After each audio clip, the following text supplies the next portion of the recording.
এজন্য আমার আপনার নবীর মাধ্যমে আল্লাহ রাব্বুল আলামিন নবুয়তের পূর্ণতার ঘোষণা দিয়েছেন, যা আগের কোন নবীর মাধ্যমে আল্লাহ তাআলা দেন নাই। 4 নম্বর, আমার আপনার নবীজির মাধ্যমে আল্লাহ রাব্বুল আলামিন উত্তম আখলাক তথা উত্তম চরিত্রের পূর্ণতার ঘোষণা দিয়েছে।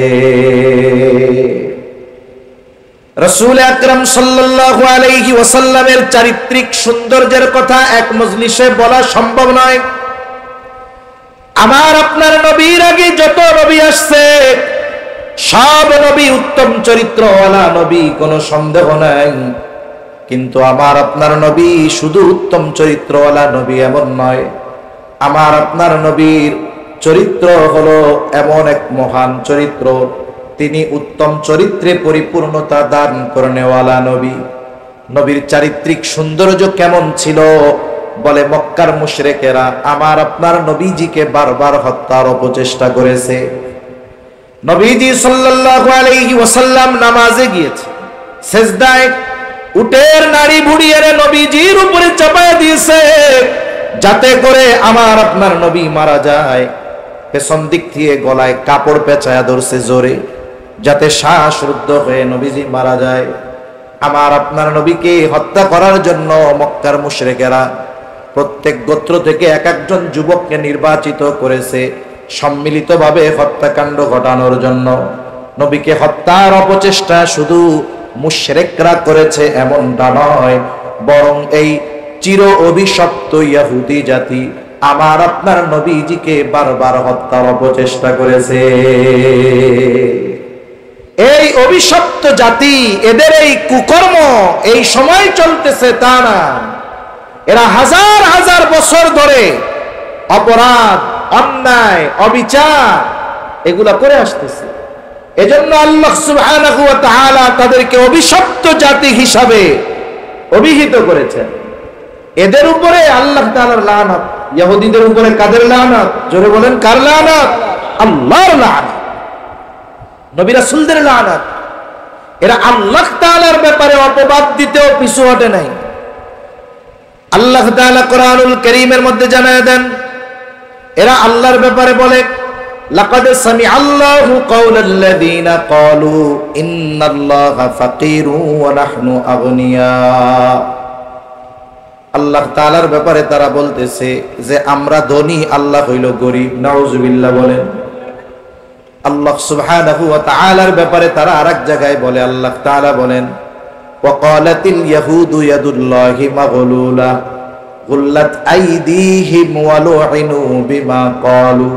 মূলত তারা বলতে চায় যে আল্লাহ তাআলার হাত রিক্ত হয়ে গেছে, খালি হয়ে গেছে। তারা আল্লাহর ব্যাপারে অপবাদ দেয়। আল্লাহ তাআলা বলেন গুল্লাত আইদিহিম, বরং রিক্ত হয়েছে তাদের হাত, ওয়া লুইনু বিমা ক্বালু, এই কথা বলার কারণে তাদের উপরে আল্লাহর লানত। আবার তাদের উপরে নবী রাসূলুল্লাহ লানত দিয়েছে। লুইনাল্লাযীনা কাফারু মিন বানি ইসরাঈলা আলা লিসানি দাউদ ওয়া ঈসা ইবনে মারইয়াম। দাউদ আলাইহিস সালাম তাদের উপরে লানত করছে, মারইয়াম আলাইহিস সালাম তাদের উপরে লানত করছে। তারা নবী রাসূলকে হত্যা করেছে, জাকারিয়া আলাইহিস সালামকে হত্যা করেছে, ইয়াহইয়া আলাইহিস সালামকে হত্যা করেছে, ঈসা আলাইহিস সালামকে হত্যার অপচেষ্টা করেছে, মারইয়াম আলাইহিস সালামকে অপবাদ দিয়েছে। এমন এক অভিশপ্ত জাতি, চির অভিশপ্ত জাতি এরা। এরা আমার আপনার নবীজিকেও কয়েকবার হত্যার অপচেষ্টা করেছে। সাথে সাথে কি হলো? আল্লাহ সুবহানাহু ওয়া তাআলা তাদেরকে কত নেয়ামত দিলেন। তারা তেলের খনি পেয়ে গেছে, তেলের খনি। আমেরিকা, ইউরোপ চিন্তা করছে উত্তোলনের জন্য আমাদের প্রযুক্তি প্রয়োজন হবে, কিন্তু দেখা গেল মোল্লারা নিজেরাই আবিষ্কার করলো কেমনে দেশীয় পদ্ধতিতে তেল উত্তোলন করা যায়। আমাদের দেশের মানুষের ঘুম হারাম, সাংবাদিকদের ঘুম হারাম, ওই দেশ শেষ হয়ে গেল। কিন্তু আমরা দেখলাম পৃথিবীর সর্বাধুনিক প্রযুক্তি সম্পন্ন গাড়ি তারা আবিষ্কার করতেছে। মরুভূমির মধ্য দিয়ে তারা কৃত্রিম খাল নিচ্ছে চাষাবাদের জন্য, কৃষিকাজের জন্য। তাদেরকে অপবাদ দেওয়া হইতো যে আফিম চাষ করে তারা। আফিম, এই আফিম শুধু মাদক না, এটা দিয়ে অনেক ওষুধ বানানো হয়, হোমিওপ্যাথির অনেক দামি দামি ওষুধ বানানো হয়।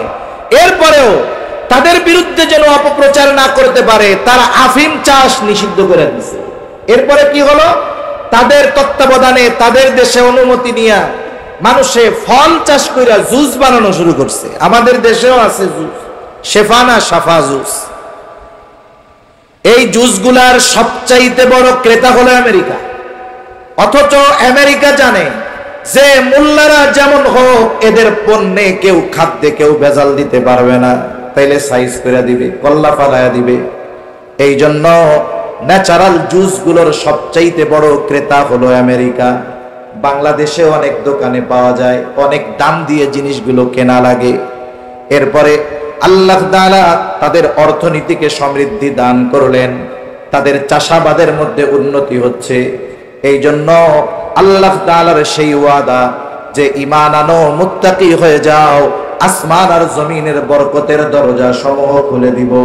এই আয়াতের আলোকে যদি সবচাইতে বড় উপমা হয়, এই 21 শতাব্দীতে এর সবচাইতে বড় উদাহরণ হলো আফগানিস্তান।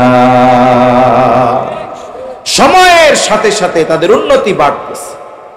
বরং আজকে তাদের প্রেসিডেন্ট আজকে এক ঘোষণায় দেখলাম, এটা জানায় দিছে, এখন থেকে সব প্রদেশে যারা দায়িত্বে আছে গভর্নর, তাদেরকে নির্দেশ দিয়ে দেওয়া হয়েছে যে গোটা রাষ্ট্রে শরীয় আইন মেনে বিচার কার্য পরিচালনা হবে। এবং আমেরিকাকে তারা জবাব দিয়ে দিয়েছে, আমাদের রাষ্ট্র আমরা কিভাবে পরিচালনা করি সেটা আমাদের বিষয়, আমাদের রাষ্ট্রীয় কোন বিষয়ে হস্তক্ষেপ করার অধিকার কারো নাই। এইরকম ভাবে গোটা পৃথিবীর সুপ্রিম পাওয়ারের অধিকারী যারা, চোখের সাথে চোখ রাঙিয়ে কথা বলার জন্য ঈমানের মতো পাওয়ার দরকার হয়, ঠিক কিনা বলেন? এখন তারা নিশ্চিত যে ইনশাআল্লাহ আমাদেরকে পদদলিত করার ক্ষমতা ওদের নাই।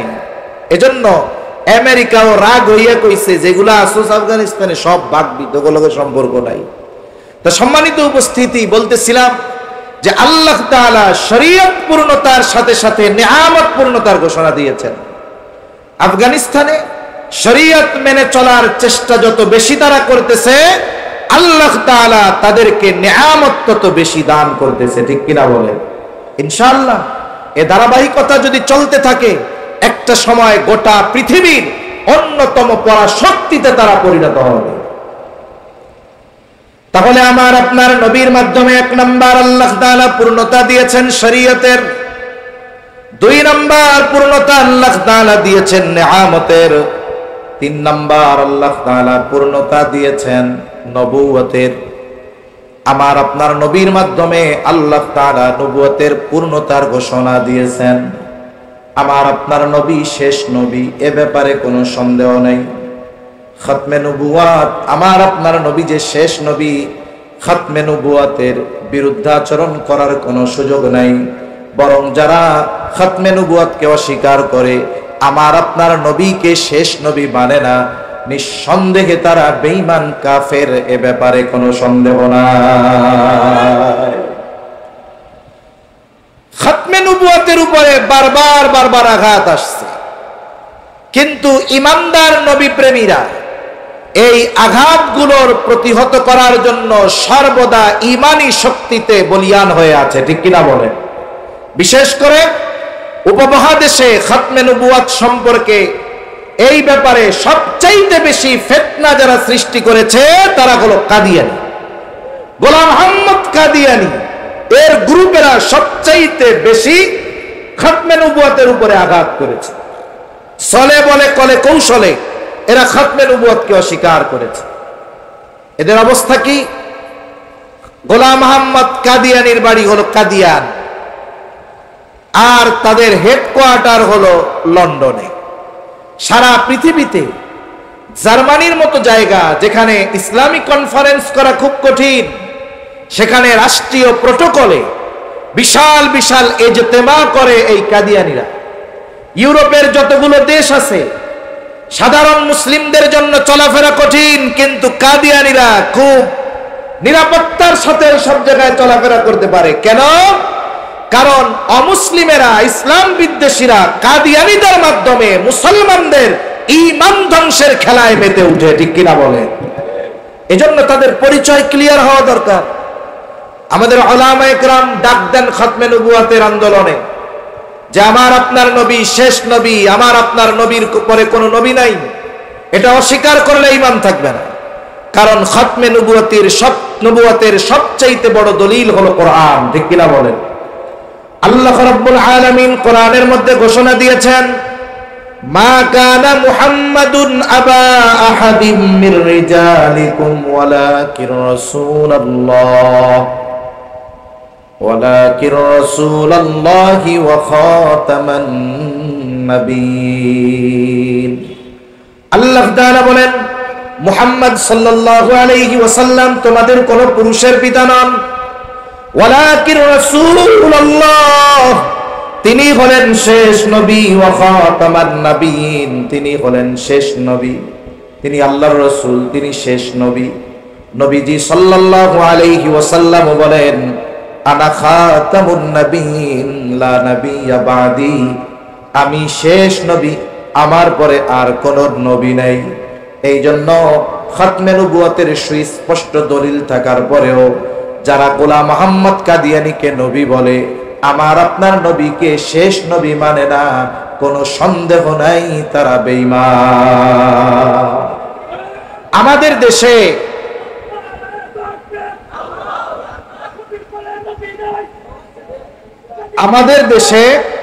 আমাদের দেশে খ্রিস্টান মিশনারি এবং কাদিয়ানী, মনে রাখবেন এরা হলো এক মায়ের পেটে দুই ভাই।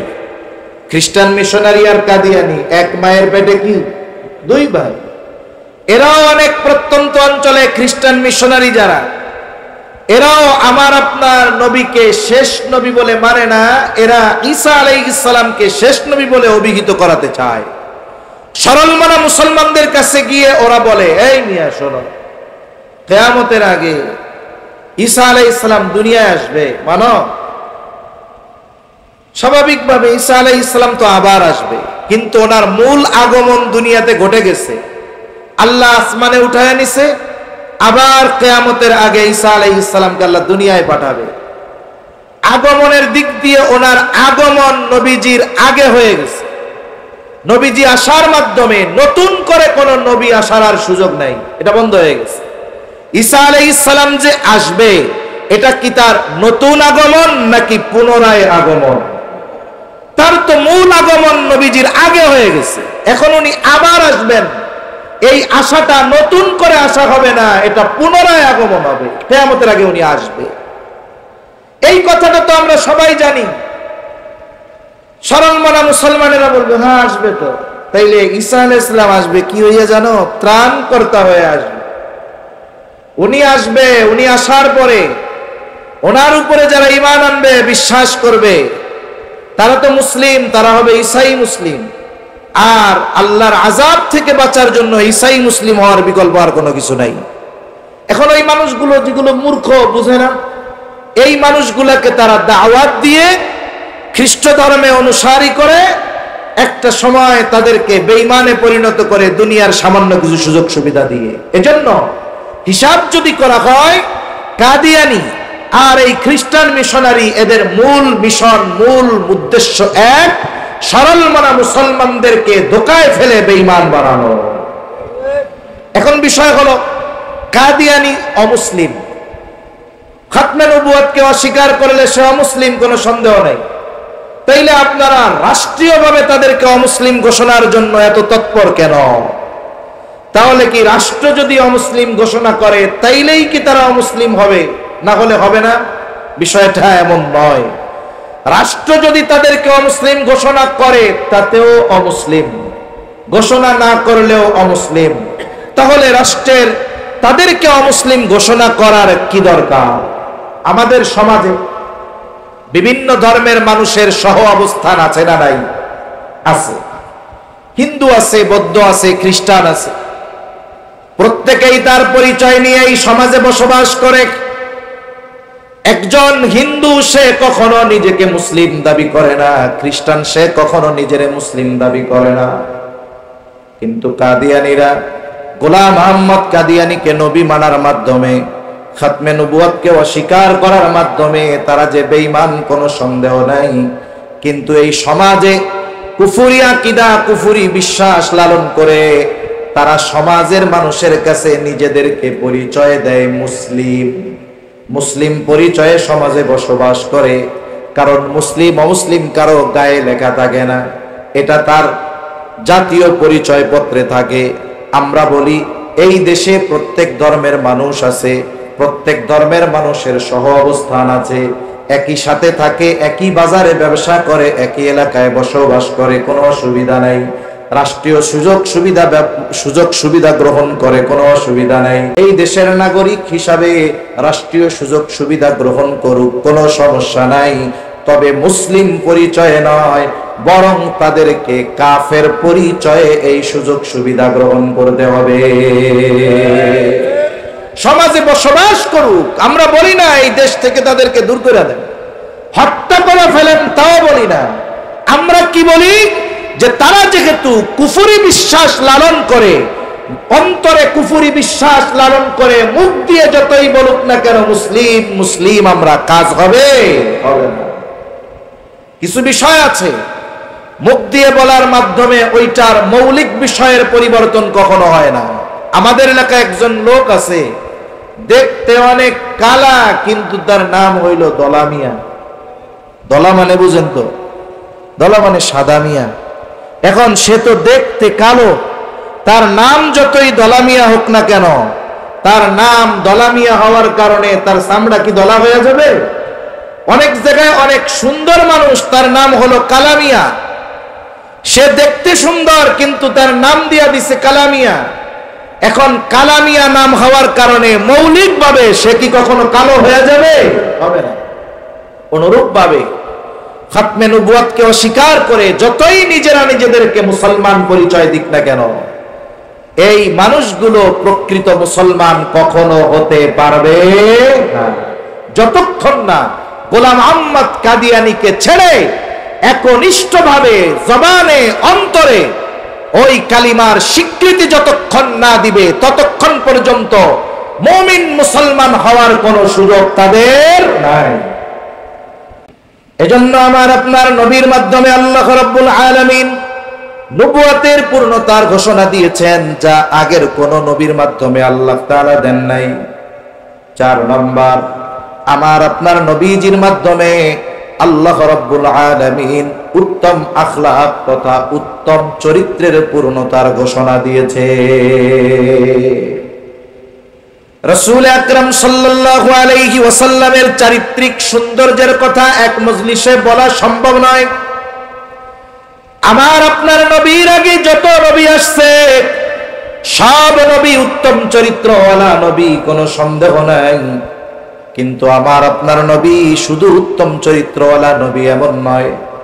আমার আপনার নবীর চরিত্র হলো এমন এক মহান চরিত্র, তিনি উত্তম চরিত্রে পরিপূর্ণতা দান করনেওয়ালা নবী। নবীর চারিত্রিক সৌন্দর্য কেমন ছিল?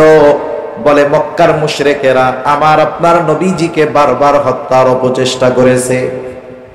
নবীজি সাল্লাল্লাহু আলাইহি ওয়াসাল্লাম নামাজে গিয়েছে, সিজদায় উটের নাড়ি বুড়িয়ে নবীজির উপরে চাপায় দিয়েছে, যাতে করে আমার আপনার নবী মারা যায়।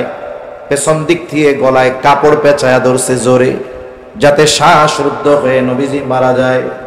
আমার আপনার নবীকে হত্যা করার জন্য মক্কার মুশরিকেরা প্রত্যেক গোত্র থেকে এক একজন যুবককে নির্বাচিত করেছে সম্মিলিতভাবে হত্যাকাণ্ড ঘটানোর জন্য।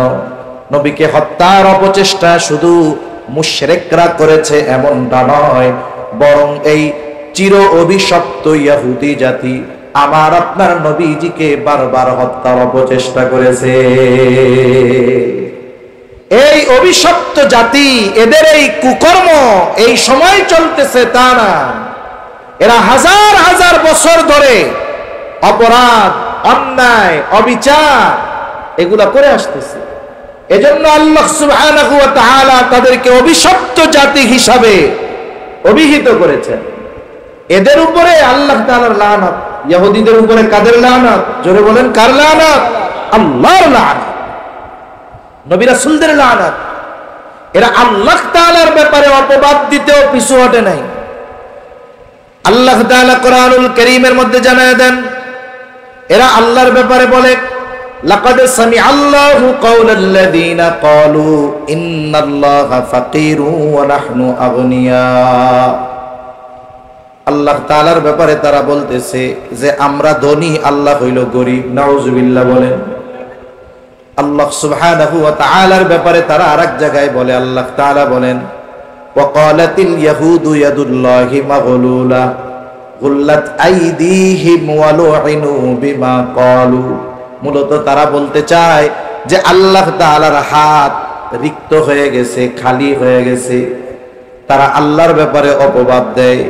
আল্লাহ তাআলা বলেন, গুল্লাত আইদিহিম, বরং রিক্ত হয়েছে তাদের হাত, ওয়া লুইনু বিমা ক্বালু, এই কথা বলার কারণে তাদের উপরে আল্লাহর লানত। আবার তাদের উপরে নবী রাসূলুল্লাহ লানত দিছে। লুইনাল্লাযীনা কাফারু মিন বানি ইসরাঈলা আলা লিসানি দাউদ ওয়া ঈসা ইবনে মারইয়াম। দাউদ আলাইহিস সালাম তাদের উপরে লানত করছে, মারইয়াম আলাইহিস সালাম তাদের উপরে লানত করছে। তারা নবী রাসূলকে হত্যা করেছে, জাকারিয়া আলাইহিস সালামকে হত্যা করেছে, ইয়াহইয়া আলাইহিস সালামকে হত্যা করেছে, ঈসা আলাইহিস সালামকে হত্যার অপচেষ্টা করেছে, মারইয়াম আলাইহিস সালামকে অপবাদ দিয়েছে। এমন এক অভিশপ্ত জাতি, চির অভিশপ্ত জাতি এরা। এরা আমার আপনার নবীজিকেও কয়েকবার হত্যার অপচেষ্টা করেছে। একবার গোশতের সাথে বিষ মিশায়া নবীকে হত্যা করার চেষ্টা করছে। যখন ইহুদি নারী দাওয়াত দিছে, নবীজি সাল্লাল্লাহু আলাইহি ওয়াসাল্লাম গেছে, গোশতের সাথে বিষ মিশায়া খাইতে দিছে। নবীজি সাল্লাল্লাহু আলাইহি ওয়াসাল্লাম গালে দিছে। জিবরাইল আলাইহিস সালাম আয়েশা জানায়া দিছে যে এটা বিষ, খাওয়া যাবে না। নবীজি খান নাই, কিন্তু কিছু তো গালে গেছে। ইন্তেকালের আগে নবীজি সাল্লাল্লাহু আলাইহি ওয়াসাল্লাম বলেছেন, আয়েশা সিদ্দিকা রাদিয়াল্লাহু তাআলা আনহা থেকে বর্ণিত, যে নবীজি সাল্লাল্লাহু আলাইহি ওয়াসাল্লাম ওই যে বিষ খাওয়াইছিল, ওই সময়ের কথা বলছে যে আয়েশা, ওই বিষক্রিয়া আমার মধ্যে প্রবল আকার ধারণ করেছে, কেমন যেন আমার শিরা উপশিরা ছিঁড়ে নিয়ে যাচ্ছে। ওরা চেষ্টা করছে। আরেক জায়গায় এক ফয়সালা দেওয়ার জন্য নবীজি গেছেন। তাদের মধ্যে একটা ফয়সালা হবে মুসলমানদের মধ্যে। বানি কাইনুকা গোত্রের একটা সমস্যা নিয়ে নবীজির দেয়ালের পাশে বসাইছে। উদ্দেশ্য কি? উপর থেকে বড় এক পাথর মাথার উপরে ফেলায় নবীজিকে হত্যা করে ফেলবে। নাউজুবিল্লাহ। ইহুদিদেরকে বিতাড়িত করা হয়েছে জাজিরাতুল আরব থেকে, শুধু শুধু নয়, এদের এই অপকর্মের কারণে। আবার ওরা পুনরায় দ্বিতীয় বিশ্বযুদ্ধের পরে আবার এইখানে আইসা বসছে গোটা পৃথিবীর শান্তি বিনষ্ট করার জন্য। কিন্তু আফসোস, এদের ইতিহাসের কথা যদি বলতে হয়, আজকে এই চির অভিশপ্ত জাতি ইহুদিরা আমাদের উপরে চেপে বসার কারণে, চেপে বসা আমাদেরও দায়বদ্ধতা কম নাই। পেছনের অনেক ইতিহাস যদি বলা হয়, দেখুন আমাদের আকাবির যারা ছিলেন, আমাদের মুরব্বী যারা গত হয়ে গেছেন দুনিয়া থেকে, ইহুদিরা যখন গোটা পৃথিবীতে উদ্বাস্তুর মতো কোথাও গিয়ে তারা স্থায়ীভাবে বসতে পারে নাই, একটা সময় ইউরোপিয়ানদের সহযোগিতায়, ব্রিটিশদের সহযোগিতায় তারা আশ্বাস পেল যে তাদেরকে স্থায়ীভাবে বসবাসের জন্য একটা ভূমির ব্যবস্থা করা হবে। পৃথিবীর অনেক জায়গার প্রস্তাব তাদের দেওয়া হয়েছে, তারা কোথাও রাজি না। তারা বাইতুল মুকাদ্দাসের পাশেই আসতে চায়। কেন? কারণ তারাও তো জানে হাজার হাজার বছর আগে তাদের আদি নিবাস ছিল এই ফিলিস্তিন, এই আদি নিবাস ছিল তাদের জেরুজালেম। ইব্রাহিম আলাইহিস সালামের ছেলে ইসহাক আলাইহিস সালাম, ওনার ছেলে ইয়াকুব আলাইহিস সালাম, ওনার 12 সন্তান, ওনার এক নাম বানি ইসরাইল, ওনার 12 সন্তান। এখান থেকেই বানি ইসরাইল, ওদের আদি নিবাস তো ছিল এই ফিলিস্তিনে। ওরা চেয়েছে ওই জায়গায় এসে সেই আদি নিবাসে তারা বসবাস করার জন্য। একটা সময়, লম্বা ইতিহাস, সংক্ষিপ্ত কথা, হঠাৎ করে চলে আসছে তা না। আসার আগে তারা প্রেক্ষাপট তৈরি করেছে। আসছে তো 47-এ, এর আগে 50 বছর ধরে ওই জায়গায় আসার মতো পরিবেশ তারা তৈরি করছে। একটা সময় তারা কৃষি কাজ করার জন্য আসতো, ফিলিস্তিনে কাজ করত, আর পৃথিবীর বিভিন্ন জায়গা থেকে ধনী ধনী ইহুদিরা ওদেরকে টাকা দিয়া বলতো যে তোরা ওই জায়গায় গিয়া জমি কিনবি। ফিলিস্তিনের মানুষও বুঝে নাই, তারা ইহুদিদের কাছে বেশ কয়েক গুণ দামে জমি বিক্রয় শুরু করছে। 1 টাকার মাল যদি কেউ 10 টাকা পায়, এটা বেচতে তো আর চুপ করে বসে থাকবে না।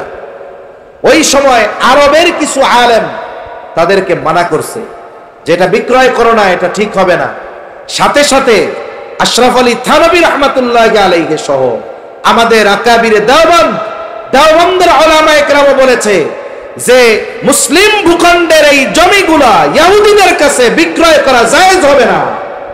কিন্তু কিছু মানুষ উলামায়ে কেরামের ফতোয়া তো শুনে না, উলামায়ে কেরামের কথা তাদের গায়ে বিষের মতো লাগে। স্বাধীনতা পরবর্তীকালীন সময় ৭১-এর পরে যখন এই দেশে ঝাঁকে ঝাঁকে এনজিওরা ঢুকতেছিল, আমাদের আকাবিররা মানা করেছে যে এই দেশ 9 মাস রক্তক্ষয়ী যুদ্ধের পরে আমরা স্বাধীন করতে পেরেছি, এই দেশ আমরা আবার গড়তে পারবো। এনজিওরা ঢুকছে কিসের নামে? মানুষকে দরিদ্র বিমোচনের নামে, মানুষকে স্বাবলম্বী করার নামে।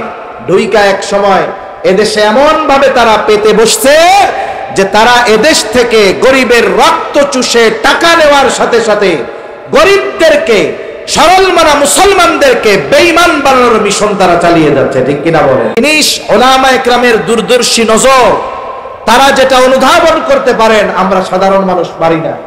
এজন্য বিজ্ঞ উলামায়ে কেরামের কথা ওই সময় আমাদের দেশের মানুষ শুনে নাই। কি বলছে? যে হুজুররা উন্নতি চায় না কেউ আমাদের একটু সহযোগিতা করুক, আমাদের দেশটা গড়ে দিক। কিন্তু কি হলো? আজকে এমনও ঘটনা অনেক জায়গায় শোনা যায়, সুদের উপরে টাকা নিছে এনজিওর কাছ থেকে, সেই টাকা দিতে না পারার কারণে পরনের শাড়ি পর্যন্ত খুলে নিয়ে যায়। ওই সময় মানা করছিল। আরব বিশ্বের উলামায়ে কেরাম, উল্লেখযোগ্য উলামায়ে কেরাম, দেওবন্দের উলামায়ে কেরাম ফতোয়া পর্যন্ত দিয়েছে বিক্রয় করা বৈধ হবে না। কিন্তু তারা বলছে যে আমরা 1 টাকার মাল 10 টাকা বিক্রয় করতে পারতেছি, এতে অসুবিধা কোথায়? এক সময় বিপুল এরিয়া তারা কিনে নিয়েছে মুসলমানদের কাছ থেকে। আচ্ছা, এই দেশে ইংরেজরা যখন আসলো, দেশ দখলের নামে তো আসে নাই। ইংরেজরা এই দেশে আসছে ব্যবসা করার নাম দিয়ে, তাই না? ব্যবসা করার জন্য তারা আসছে, ব্যবসা করার জন্য আসছে। তাদের দেশের পণ্য এই দেশে আনবে, তারা এই দেশ থেকে নিবেই ভাবে হবে। একটা সময় এই দেশের ওই সময়ের শাসকদের সাথে তাদের সখ্যতা হয়েছে, শাসকদের কাছ থেকে বিশাল এরিয়া তারা তাদের ব্যবসায়িক জোন হিসাবে বানাইছে, এক সময় ঘিরে দিয়েছে। সময়ের সাথে সাথে ব্যবসার পরিধি বাড়ছে, জমি বেশি দরকার হয়েছে। একটা সময় তারা শাসকের কাছ থেকে আদেশ নিয়েছে, অর্ডার নিয়ে নিছে যে আমাদের এগুলো রক্ষণাবেক্ষণ করার জন্য পার্সোনাল সিকিউরিটি দরকার। এই পার্সোনাল নিরাপত্তার নাম দিয়ে সৈন্যদেরকে এই দেশে আস্তে আস্তে তারা আনতে আনতে এক সময় এই ব্যবসার নামে আসা ইংরেজ বেনিয়ারা একটা সময় এই দেশ দখল দিয়া 200 বছর শাসন করেছে। কয়শো বছর? আইসা বসছিল কিসের নামে? ব্যবসার নামে। আইসা কি করছে? রাষ্ট্র দখল দিয়েছে। এর পেছনে অনেক কথাগুলোর সাথে আরেকটা কথা বলা দরকার। এখনো আমাদের আকাবিরে দেওবন্দকে আমাদের বাংলাদেশ সহ অনেক দেশের মানুষেরা টিটকারি করে, আপনারা তো সেই মোল্লা যেই মোল্লারা আপনারা ইংরেজি শিক্ষা হারাম কইছিলেন। কি বলছিলেন? ইংরেজি শেখা হারাম। একটা জিনিস বুঝতে হবে, ফতোয়া এটা বিজ্ঞ মুফতিয়ানে কেরাম দিবেন, দেওয়ার সময় স্থান, কাল, পাত্র, অবস্থা বহুত কিছু অবলোকন করে একটা ফতোয়া দিতে হয়। ওই সময় ওনারা কেন ফতোয়া দিয়েছিলেন? ইংরেজরা তো এই দেশ থেকে লক্ষ লক্ষ সৈন্য এই দেশে আনে নাই। তারাও জানতো এই দেশে যদি আমাদের ক্ষমতা ধরতে হয় তাহলে এদের সাথে আমাদের লড়াই করে জিততে হবে। এখন তাদের একটা সময় যুদ্ধ করার জন্য সৈনিক দরকার। তারা তাদের সেনাবাহিনীতে নিয়োগ দিল। কোন নামে নিয়োগ দিছে? বলে সবাই ঢুকতে পারবা শুধুমাত্র যদি ইংরেজি ভাষা শিখতে পারো। ইংরেজ সৈনিকরা ইংরেজিতে কথা বলে, অফিসাররা ইংরেজিতে কমান্ড দিবে। এখন সৈনিক যদি ইংরেজি না জানে, এ কি বলে ও কি বলে বুঝবে না তো? বুঝবে? বলেন বুঝবে না। এখন দলে দলে মুসলমানের সন্তানেরা ইংরেজি শেখা শুরু করছে। কেন? ইংরেজি সেনাবাহিনীতে ঢোকার জন্য, চাকরি পাওয়ার জন্য, মোটা অঙ্কের মাইনে পাওয়ার জন্য, বেতন পাওয়ার জন্য। এখন বলেন, বালাকোটের ময়দানে যুদ্ধ হইছে, ওইখানে ইংরেজরা যুদ্ধ করছে। শামেলির ময়দানে ইংরেজদের সাথে উলামায়ে কেরামের যুদ্ধ হয়েছে। ইংরেজদের সাথে মুসলমানদের যেই যুদ্ধ, এটা রাষ্ট্রীয় যুদ্ধের সাথে শুধু সম্পৃক্ত তা নয়, প্রত্যেকটা যুদ্ধ ছিল ঈমান আর কুফরের লড়াই। ঠিক কিনা বলেন? এই যে যুদ্ধ হইছে, ইংরেজ সেনাবাহিনীতে হাজার হাজার মুসলমানের সন্তানেরা ইংরেজ সেনাবাহিনীর পক্ষে যুদ্ধ করেছে। যুদ্ধ কাদের বিপক্ষে করেছে? বলে যুদ্ধ করেছে শাইখুল হিন্দ মাহমুদুল হাসান দেওবন্দি রহমাতুল্লাহি আলাইহির বিরুদ্ধে, হুসাইন আহমদ মাদানী রহমাতুল্লাহি আলাইহির বিরুদ্ধে, কাসেম নানুতুবির বিরুদ্ধে মুসলমানের সন্তানেরা ইংরেজ সেনাবাহিনীর পক্ষে যুদ্ধ করেছে। ইংরেজি শিখে তাদের সেনাবাহিনীতে ঢুকে মুসলমানদের বিরুদ্ধে অস্ত্র পরিচালনা করেছে। এখন বলেন তো, একজন মুসলমান যদি অপর আর এক মুসলমানের বিপক্ষে গুলি চালায়, যেই মুসলমানেরা ইসলামের পক্ষে বলতেছে, দ্বীনের পক্ষে বলতেছে, ঈমানের পক্ষে বলতেছে, তাদের বিরুদ্ধে যদি কোনো তাহাজ্জুদ গুজারিও গুলি চালায়, নিঃসন্দেহে ও বেঈমান, কোনো সন্দেহ নাই। এই ইংরেজ সেনাবাহিনীতে হাজার হাজার মুসলমানের সন্তানেরা ঢুকছিল ইংরেজি শিখে। ওরা যুদ্ধ করছে কাদের বিরুদ্ধে? ওই সমস্ত মুসলমানদের বিরুদ্ধে যারা ইংরেজদের বিরুদ্ধে লড়াই করেছে, তাদের বিরুদ্ধে। এই ইসরায়েলি সেনাবাহিনীর মধ্যে তাহাজ্জুদ গুজারি আছে, রোজাদার আছে, মুসলমান আছে। এরা 5 ওয়াক্ত নামাজ পড়ে। রোজার মাসে তাদেরকে ইবাদতের জন্য ইসরায়েলি সেনাবাহিনীতে আলাদা ফ্যাসিলিটি দেওয়া হয়, কিন্তু তারা যুদ্ধ করতেছে কার বিরুদ্ধে? গাজার বিরুদ্ধে। মনে রাখবেন, এই যুদ্ধ যদিও দেখতেছেন গাজা উপত্যকার মুসলমানের বিরুদ্ধে চলতেছে, আর আমাদের দেশের কয়েকটা দালাল ওই ইসরায়েলি ভিসা নিয়ে মসজিদুল আকসার মধ্যে প্রবেশ করে লাইভ দিচ্ছে যে দেখো কোথায় মসজিদুল আকসার কিছুই হয় নাই। দিচ্ছে কি হয় নাই বলেন? ওরা তো দূরদর্শী জ্ঞান ওদের নাই। অথচ আপনারা হয়তো গতকাল বা তার আগামী দিনের বিষয়টা জেনে থাকবেন। বাইতুল মুকাদ্দাস এরিয়ার ভিতরে মসজিদ শুধু একটা না, অনেকগুলো আছে। এক মসজিদের খতিব ইসরায়েলের বিরুদ্ধে বলার কারণে, গাজার মুসলিমদের পক্ষে বলার কারণে তারে গ্রেফতার করা হয়েছে। কেন? এই যে গাজার মুসলমানদেরকে নিশ্চিহ্ন করার মাধ্যমে ধীরে ধীরে পরিপূর্ণভাবে তারা মসজিদুল আকসাকে পরিপূর্ণ গ্রাস করার অপচেষ্টা চালাচ্ছে। মনে রাখতে হবে, বাইতুল মুকাদ্দাস পরিপূর্ণভাবে দখল দেওয়ার যেই মিশন তাদের, এই মিশন বাস্তবায়নের অন্যতম কর্মসূচি হলো গাজাকে পরিপূর্ণ নিশ্চিহ্ন করে ওটাকেও তাদের আয়ত্তে নিয়ে আসা। সেজন্য এগুলো বুঝে না, বুঝবে কেমনে? আল্লাহ এদের সহি বুঝ দান করেন। এখন বলতেছিলাম, এক কথা থেকে অনেক দূর চলে গেলাম। এই ইহুদি জাতি, এরা চির অভিশপ্ত জাতি, এরা চির অভিশপ্ত জাতি। এদের উপরে আল্লাহর লানাত। এরা নবী রাসূলদের হত্যাকারী। এরা আমার আপনার নবীজিকে বারবার হত্যার অপচেষ্টা চালিয়েছে। শুধু তাই না, একটা সময় নবীজির রওজা মুবারক থেকে লাশ চুরি করার, নবীজির দেহ মুবারক চুরি করার অপচেষ্টাও এরা চালিয়েছে। এরা এমন এক জাতি, এরা 2000 বছরের উপরে উদ্বাস্তুর মতো ঘুরে বেরিয়েছে ঠিক, কিন্তু এরা ওদের ষড়যন্ত্র, চক্রান্ত, এগুলো কখনোই বাদ দেয় নাই। পৃথিবীর যেখানেই তারা গেছে সেখানেই তারা শান্তি বিনষ্ট করেছে। আর তাদেরকে এই মধ্যপ্রাচ্যে বাইতুল মুকাদ্দাসে তার পাশে তাদেরকে স্থান দেওয়া হয়েছে গোটা পৃথিবীর মধ্যে মুসলমানদের মধ্যে শান্তি বিনষ্ট করার উদ্দেশ্যে। ঠিক কিনা বলে? সম্মানিত উপস্থিতি, এক কথা থেকে অনেক দূর গেলাম।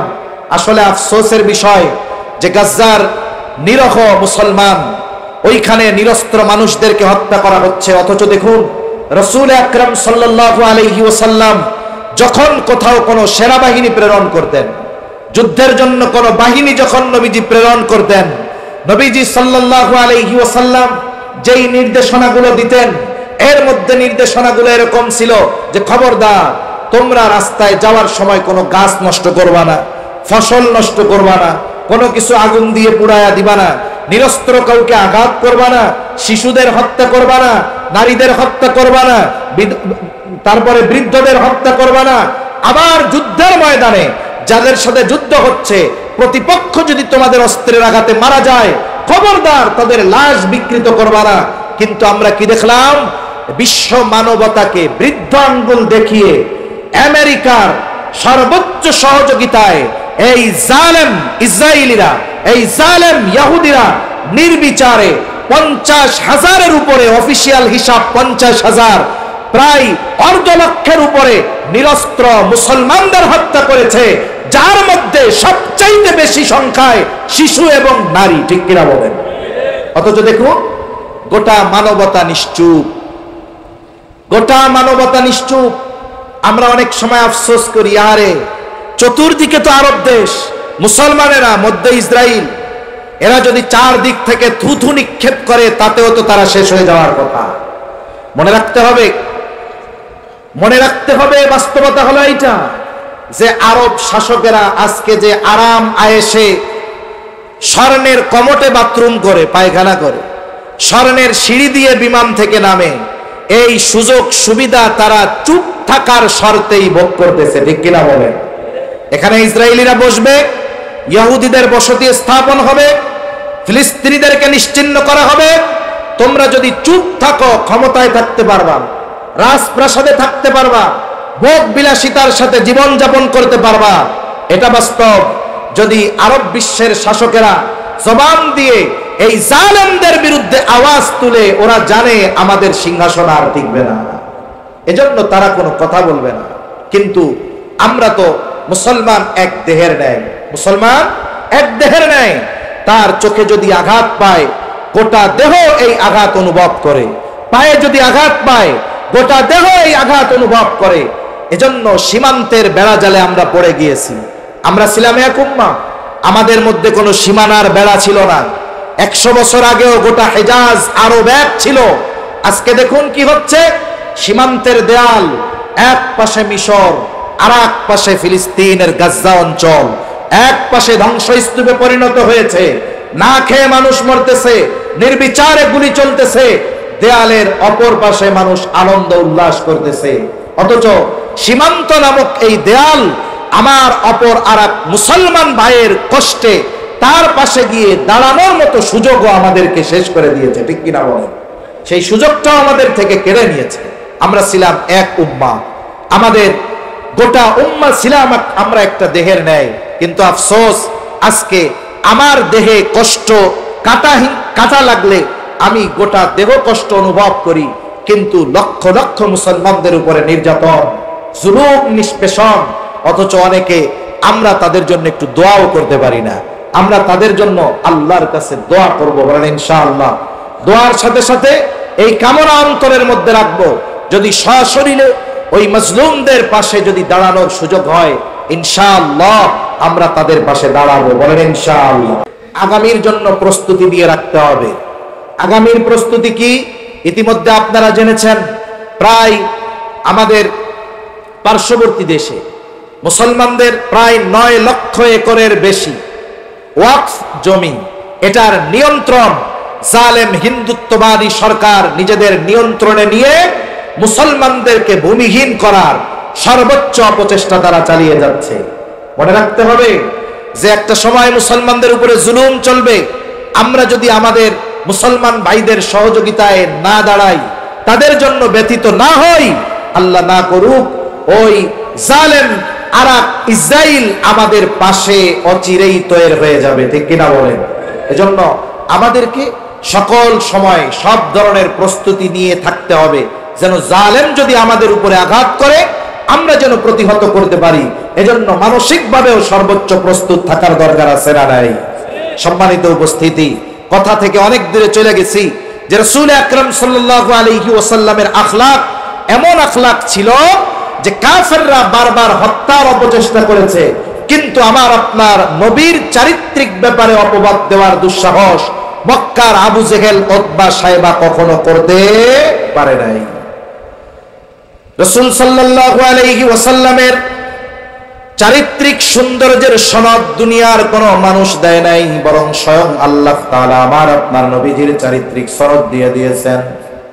আল্লাহ তাআলা বলেন, ওয়া ইন্নাকা লাআলা খুলুকিন আযীম। আপনি মহান চরিত্রে অধিষ্ঠিত। আমার আপনার নবীজির চরিত্র মহান, পূর্ণাঙ্গ এক চরিত্র। নবীজি সাল্লাল্লাহু আলাইহি ওয়াসাল্লাম বলেন, ইন্নামা বুইসতু লিউতাম্মিমা মাকারিমাল আখলাক। নবীজি সাল্লাল্লাহু আলাইহি ওয়াসাল্লাম বলেন, আমাকে উত্তম চরিত্রে পরিপূর্ণতা প্রদানার্থে প্রেরণ করা হয়েছে। তাহলে আমার আপনার নবীর আগে যত নবী আসছে সব নবী উত্তম চরিত্রওয়ালা নবী। আমার আপনার নবী শুধু উত্তম চরিত্রওয়ালা নবী নয়, বরং আমার আপনার নবী হলেন উত্তম চরিত্রে পরিপূর্ণতা দান করনেওয়ালা নবী। এজন্য নবীজির চরিত্রের আলোকে আমাদেরকে আলোকিত হতে হবে। এই বিষয়গুলো যদি ঠিক থাকে, নবীজির আদর্শে যদি আদর্শিত হই, সুন্নাতের আলোয় আলোকিত যদি আমরা হতে পারি, যত ধরনের বেদআত আছে এগুলো ইনশাআল্লাহ আলো আগমনের কারণে সমস্ত বেদআত নামক অন্ধকার দূর হয়ে যাবে ইনশাআল্লাহ। তাহলে আমরা আলোচনা করতেছিলাম যে আল্লাহ তাআলা আমার আপনার নবীর মাধ্যমে শরীয়তের পূর্ণতা দিয়েছেন, নেয়ামতের পূর্ণতা দিয়েছেন। আমরা যদি শরীয়ত পরিপূর্ণ মানতে পারি তাহলে পরিপূর্ণ নেয়ামত আল্লাহ তাআলার পক্ষ থেকে পাবো। সাথে সাথে নবুয়তের পূর্ণতা আল্লাহ তাআলা আমার আপনার নবীর মাধ্যমে দিয়েছেন এবং উত্তম আখলাকের পরিপূর্ণতা আমার আপনার নবীর মাধ্যমেই পূর্ণতা লাভ করেছে।